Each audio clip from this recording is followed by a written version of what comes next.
Assalamualaikum. Selamat kembali ke siri Back to Basic Excel Tips and Tricks Edition 2021 bersama saya Amri Mansur untuk sesi yang kelima. Pada hari ini kita akan membicarakan tentang VLOOKUP dan HLOOKUP. Okey, apakah kegunaan sebenarnya VLOOKUP dan juga HLOOKUP punya function ni adalah sama.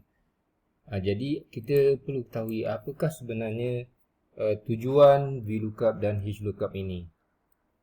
Jadi tujuan VLOOKUP atau HLOOKUP ini ialah kita mengembalikan atau kita ingin mencari data yang berkaitan dengan sesuatu maklumat yang kita ada.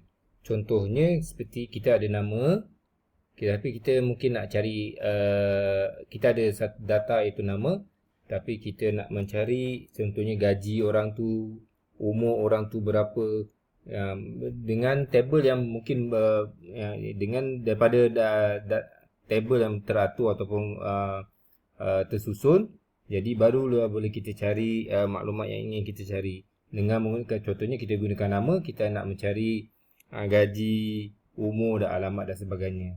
Jadi penggunaan itulah tujuan asal VLOOKUP dengan HLOOKUP.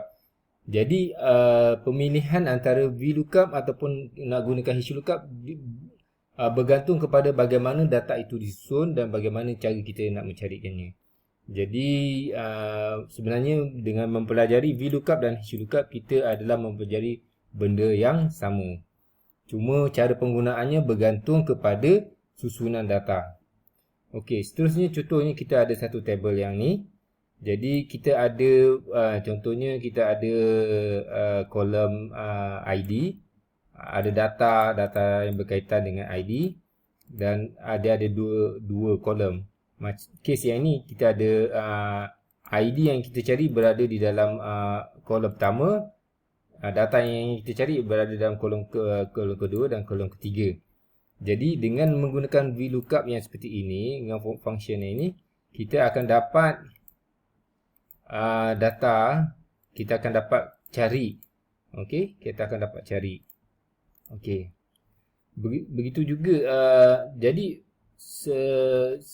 begitu juga kita kalau kita gunakan okey, dia punya ialah V equal VLOOKUP pembuka kurungan dengan tutup kurungan. Di dalamnya dia ada terbagi kepada 4 bahagian. Yang pertama, okey, kita lihat balik. Yang pertama ialah lookup value. Dan yang kedua ialah table array itu. Dan yang ketiga ialah kolom yang pertama yang kita yang apa ni, yang kita cari tu, yang pertama yang kita cari, yang kita nak data dia return dan jadi false. False ni ialah range lookup. Setakat ini untuk pengalaman saya hanya menggunakan false saja. Jadi bila anda gunakan true, dia kadang-kadang dia akan ada isu contohnya mungkin dia cari, dia tak jumpa, dan dia akan return mana-mana data yang berhampiran. Jadi kita tak nak, kita nak dapatkan data tu exact. Okey. Jadi itu pentingnya kita gunakan false. Okey, saya selalu gunakan dan tekankan kepada rakan-rakan saya gunakan false. Okey. Jadi yang ni dia akan returnkan kolom nombor 1.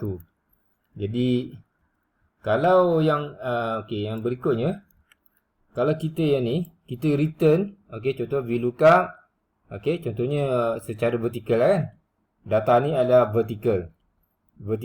Jadi dia nak return yang ni adalah kolom kedua. So dia akan kolom nombor 1, kolom 2. Jadi dia akan return nombor 2. Jadi bila kita letak nombor 6, so 6, tengok 6 ni ada 2 yang berdekatan kan. So dia, kalau kita gunakan false, dia akan ambil yang pertama.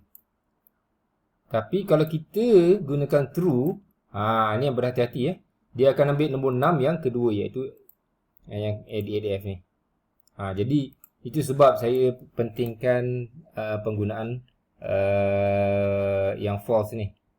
Jadi kalau apa-apa data tu, kalau setengah-setengah Excel yang lama, version yang lama, kita kena sort data tu based on kolom yang kita nak mencari. Okey, kolom. Okey, kalau kolom lah, kalau row lah nanti untuk VLOOKUP tu hitung ya. Jadi macam kes kita ni sebab dia VLOOKUP, jadi kita kena sort dia vertical, dan setelah sort barulah data tu boleh dicari. Jadi sikit jadi peringatan yang ingin diberi ialah selalu gunakan false untuk yang ni, false, dan kena pastikan kalau version yang sebelum ni yang pernah saya guna, tidak ada blank row antara table ni. Contoh dalam table ni kita tidak mahu ada blank row seperti ini. Jadi kita sort ni, kalau macam tu kita tak nak macam tu. Jadi kita kena solid data tu. Kita kena sort dulu siap-siap, buangkan eliminate blank row, dan baru dia akan buatkan return. Okey, untuk HLOOKUP sedikit kalau jika data untuk VLOOKUP ialah seperti seolah-olahnya disusun secara vertikal, manakala untuk HLOOKUP, function HLOOKUP, kita dapat data tu dia akan, okey, ini data yang untuk VLOOKUP, data yang ni ialah secara horizontal. Jadi sedikit benda tu sama. Jadi data tu disusunkan secara horizontal. Jadi barulah kita boleh gunakan HLOOKUP. Jadi benda-benda tadi, peringatan tu sama sebelum ni. Sentiasa gunakan false. Jangan gunakan yang lain, gunakan false. Jadi ini kolom ataupun kalau case ini row mana yang kita nak return. Kalau nombor 2, 2 lah. Macam tu. Kalau 3, 3. Dia 1, 2, 3. Jadi kolom mana yang daripada berdasarkan ini yang data yang kita cari. Kalau data yang kita cari katakan 1, 2, 3 ni, ini yang pertama. Jadi kes ini kita kena balik yang kedua. Jadi yang kedua daripada lapisan yang pada data yang pertama.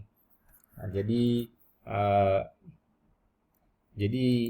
sebenarnya VLOOKUP dengan lookup ni, VLOOKUP dengan HLOOKUP ni ada sedikit perbezaan, tak banyak, cuma daripada kadang-kadang ia akan mengelirukan pengguna. Okay, baiklah. Jadi sebagai summary our session number 5, jadi saya tadi telah pun menerangkan pada saudara-saudari iaitu tentang VLOOKUP dan HLOOKUP. Jadi perkara yang penting ialah anda pastikan data table anda itu telah di-sort terlebih dahulu untuk membuang blank record ataupun daripada data anda. Dan jadi sentiasa menggunakan false. Jadi walaupun ada true yang dari segi yang saya tunjuk tadi, jadi pastikan anda menggunakan false. Saya tak pernah gunakan true. Saya always gunakan false supaya data tu exact yang kita nak. Dia tak akan yang dekat-dekat dengan tak ada. False. Kalau tak jumpa lah. Dia akan keluar error. Jadi sentiasa gunakan switch ataupun option false. Jadi diharapkan perkongsian kali ini anda akan lebih matang dalam menggunakan VLOOKUP dan juga HLOOKUP. Dengan itu, wabillahi wa taufiq wal hidayah. Assalamualaikum warahmatullahi wabarakatuh.